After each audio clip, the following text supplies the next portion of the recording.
किसी भी प्रकार से आरएसएस पे कोई टिप्पणी कोई सहन नहीं करना है। जो बात बीजेपी नेताओं के लिए कही कि मेरे पास बैठने से डरते हैं, तो मैं ये बात स्पष्ट कर देता हूं कि भारतीय जनता पार्टी का कोई भी कार्यकर्ता किसी के पास में बैठने से या किसी सभा में बैठने से डरता नहीं है।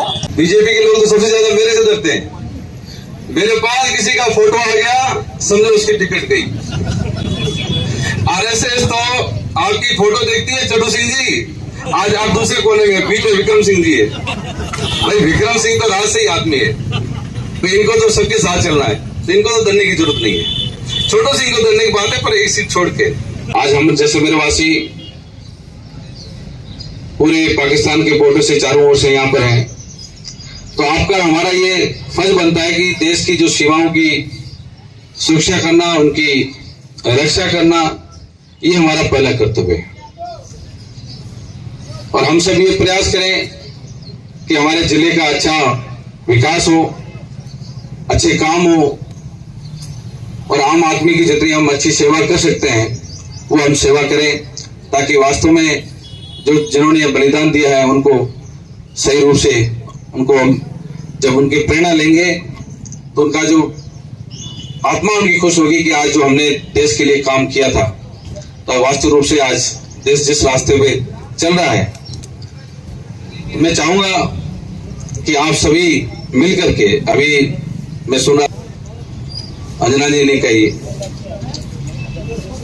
अभी आपके आयुक्त जी बोल रहे थे, तो ये हमें कहने की जरूरत नहीं है, हमें खुद को समझना है। आज कोई भी व्यक्ति, जिम्मेवार व्यक्ति अपने पद पे आता है, उसको खुद को समझना है कि मेरी जिम्मेवारी क्या है। यहाँ आकर के अपन को स्पीच देके जाएं, यहाँ कोई अपनी बात कहे, उससे कोई हल नहीं निकलता है। अभी अंजना जी ने कहा कि टेंडर हो गया, पर जब आयुक्त कहते हैं टेंडर नहीं हुआ तो अच्छी बात नहीं है। उनको अपने विभाग की जानकारी होनी चाहिए कि आज जो शहीद स्मारक हैं, शहर के बड़े बड़े स्थल हैं, उनके लिए तो हमें खुद को काम करना पड़ेगा।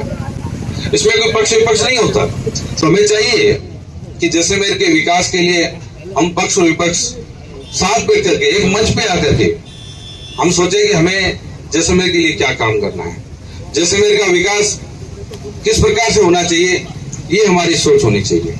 बाकी देखो राजनीति है, इसमें तमाम चीज मंच राजनीति नहीं है, पर नेता लोग हैं तो पॉलिटिकल बात हो जाती है, और आप प्रजा हैं तो लोकतंत्र में जनता माई बाप है। 5 साल बाद जनता के बीच में हम सबको आना है, और उसके बाद में जनता को ये तय करना है कि आपका क्या काम है। वो रिपोर्ट कार्ड जो 5 साल का होता है, वो रिपोर्ट कार्ड का फैसला जनता करती है। हमने अपना काम कर लिया 5 साल में, क्या अच्छा किया क्या अच्छा नहीं हुआ, वो तो भाई दिसंबर में जब आप रिजल्ट दोगे उसी से मोहर लगेगी। मैं ये नहीं कहता कि छोटू सिंह जी और हम दोनों विधायक साथ थे, तो उस समय भी हमने प्रयास किया था। पिछली बार 2013 में हम लोग हार गए, उस छोटू सिंह जो भाग्यशाली है दूसरी बार विधायक बन गए थे, उस समय मैं चुनाव हार गया था। तो इन्होंने कोई कमी नहीं रखी होगी, इनकी भी यही सोच रहती है कि हम भी अच्छा काम करें। अभी रूपाराम जी हैं तो वो भी अपना प्रयास करें कि मैं 5 साल में अच्छा काम करूं। पर लोकतंत्र में मैं समझता हूं जो हमें एक मौका मिलता है, उस मौके में हर आदमी यही चाहता है कि मैं अपने जिले के लिए काम करूं, अपनी विधानसभा के लिए काम करूं और अपने स्टेट के लिए काम करूं। तो हमने जो प्रयास किया वो प्रयास सामने है आपके, बाकी आप लोग फैसला करने वाले हैं। छोटू सिंह मुझे कहा कि हमारे यहाँ तो उम्मीदवार खूब है, चुन सिंह जी नए उम्मीदवार मैंने देखा रिटायरमेंट के होके आगे, विक्रम सिंह जी ये भी नौजवान है, 10 साल से ये भी काम कर रहे हैं, आईदान सिंह जी मेरे पोखरण से आए हैं, तो ये भी आप देखो अच्छा काम कर रहे हैं। यहाँ पर युवा है, राष्ट्रीय नेता हो आप, तो राष्ट्रीय नेता है। और तारेंद्र सिंह जी अभी नई शुरुआत की है, काफी इन्होंने पंचायत समिति के चुनाव थे, जब मैं देख रहा था टिकट के लिए काफी संघर्ष करना पड़ा था। मानवेंद्र सिंह जी के लिए चुनौती हो गई थी कि टिकट तारेंद्र सिंह को दें। सामने कौन थे आपके वकील साहब थे, दुर्जन सिंह, तो उस समय भी बेचारे इन्होंने संघर्ष किया। तो हर आदमी अपना जो काम होता है उसके लिए प्रयास करता है, चाहे टिकट के लिए करे, उसके बाद में जो उसका फर्ज बनता है वो करे। तो आज 10 उम्मीदवार इनके भी हो गए, अब हमारे यहाँ तो उम्मीदवार तो रूपाराम जी है, और कोई तो मुझे नहीं लगता। तो आपके 10 उम्मीदवार हैं, तो मैं समझता हूँ आप लोग तो ज्यादा घूमते होंगे, क्योंकि हर आदमी अपना भाई पब्लिक के पास जाना ही है। भाई आज मैं सागरमल जी गोपा जी का आज बलिदान दिवस है, मुझे भी 2-3 बार आने का मौका मिला जब कल्ला जी के साथ आता था, पर अभी चुनाव टाइम तो हम सब आ गए।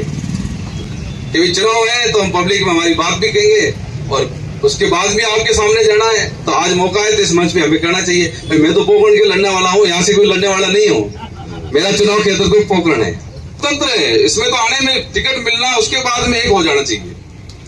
लड़ाई टिकट तक होनी चाहिए, टिकट किसी को एक को मिलेगी, मिलने के बाद भी जो बस एक आदमी के साथ हो जाओ, जो पार्टी के विचारधारा के साथ जुड़ जाओ। इसलिए मैं यहाँ पे ये बात नहीं करना, मेरा इतना ही करना था। मैं अलग रास्ते पे चला गया, क्योंकि जब बात आपस में होती है। और दूसरा, बीजेपी के लोग तो सबसे ज्यादा मेरे से डरते हैं। मेरे पास किसी का फोटो आ गया, समझो उसकी टिकट गई। आरएसएस तो आपकी फोटो देखती है, चटू सिंह जी आज आप दूसरे कोने में, बीच में विक्रम सिंह जी है। भाई विक्रम सिंह तो राज से ही आदमी है, तो इनको तो सबके साथ चलना है, तो इनको तो डरने की जरूरत नहीं है। छोटू सिंह को डरने की बात है, पर एक सीट छोड़ के, क्योंकि अभी थोड़ी देर में आजकल क्या होगी, ऐसी चीज हो गई है, थोड़ी देर बाहर निकलेंगे तो सब फोटो काट देंगे, कौन सा प्रोग्राम था, क्या चल रहा था, वो नहीं देखेंगे। सीधा जो मेरे खिलाफ वाले हैं वो फोटो भेजेंगे कि ये 3 आदमी बैठे थे मंच पे, और इसका मीडिया के लोग कारण बताएंगे कि ये कारण है, ये इनसे मिल गया, वो उनसे मिल गया।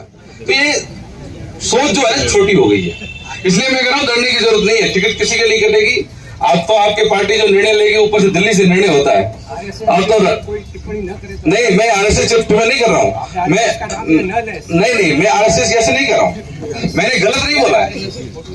नहीं, मैंने ये नहीं कहा है, आप समझे इस बात को। मेरा कहने का तात्पर्य समझो, मैं ये कह रहा हूँ कि टिकट जिसकी कटेगी, ये फोटो मैंने देखा है सोशल मीडिया में यही होता है आजकल फोटो आते हैं, उसमें राजनीति जोड़ देते हैं। तो मैं कह रहा हूँ ऐसे मंच पे यदि कोई आदमी साथ में बैठते हैं तो कम से कम उसमें तो बख्शना चाहिए कि यहाँ पर पॉलिटिक पक्ष नहीं है, यहाँ पर कोई पक्ष विपक्ष नहीं है।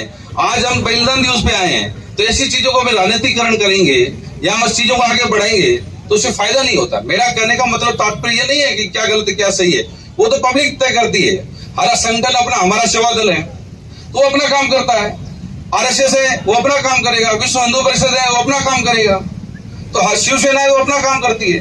तो हर संगठन का अपना काम है, जो उनका सेवा का काम है वो सेवा का काम करें। अब उसमें विचारधारा की अपनी अपनी है, जो काम करे वो करते रहे।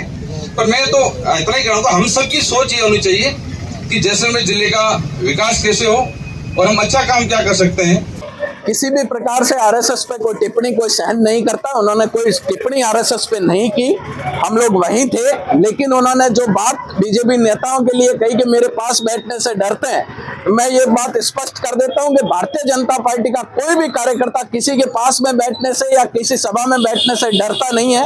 हम आज एक शहीद के कार्यक्रम में थे, हमारी विचारधारा, हमारी संस्कार हमें ये नहीं कहते कि हम उस मंच पर राजनीति करें। इसीलिए भारतीय जनता पार्टी के कार्यकर्ता भी संयम के साथ में बैठे थे। लेकिन माननीय मंत्री महोदय को ये समझना चाहिए, उनको आत्मावलोकन करना चाहिए कि मेरे पास में बैठने से लोग क्यों डर रहे हैं। उनको यदि आत्मावलोकन करेंगे तो उनको पता लगेगा। बाकी भारतीय जनता पार्टी का कार्यकर्ता न नेता किसी के पास में बैठने से या किसी सभा में बैठने से किसी से घबराता नहीं है। शहीद के कार्यक्रम में ऐसी राजनीतिक बातें करना कतई औचित्य नहीं है इस बात का।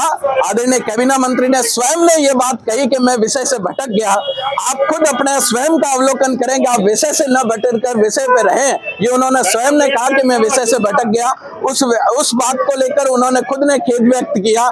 मुझे लगता है कि इतना ही काफी है। लेकिन किसी भी शहीद के कार्यक्रम में राजनीति मंच बनाना ये शोभा नहीं देता किसी भी राजनेता को। जैसलमेर की जनता विकास की मांग कर रही है। जैसलमेर की जनता ये कह रही है कि एम्स जब यहाँ जैसलमेर के अंदर बनना था, आज 4.5 साल हो गया, केंद्र ने पैसा दे दिया, यहाँ पे मेडिकल कॉलेज नहीं बना। सॉरी, मेडिकल कॉलेज की बात थी, मेडिकल कॉलेज नहीं बना, मेडिकल कॉलेज का पैसा केंद्र ने दे दिया। आज दिन तक जैसलमेर में वो बिल्डिंग खड़ी नहीं हुई, जमीन तय नहीं कर पाई, राजस्थान सरकार ने पैसा नहीं दिया। जल जीवन मिशन के तहत जहां पर केंद्र ने इतना बड़ा राशि राजस्थान को अलॉट कर दी, उसमें सबसे निचले पायदान में जैसलमेर खड़ा है, जबकि हर घर नल लगने का काम हो जाना चाहिए था, घर घर पानी पहुंच जाना चाहिए था। आज स्कूलों की ये हालात है कि आपने वाहवाही लूटने के लिए 4.5 साल बाद के अंदर आपने जिस प्रकार से स्कूलें क्रमोन्नत की है, वहां यदि 11वीं की बात करूं तो विज्ञान के टीचर नहीं, वहां यदि बात करूं तो कॉमर्स के टीचर नहीं, वहां यदि बात करूं तो आर्ट्स के टीचर नहीं। इन विभिन्न मुद्दों को लेकर आज जनता उनको घेरने वाली थी, इसलिए उन्होंने जाकर अपने एक गांव के अंदर सभा करनी तय की।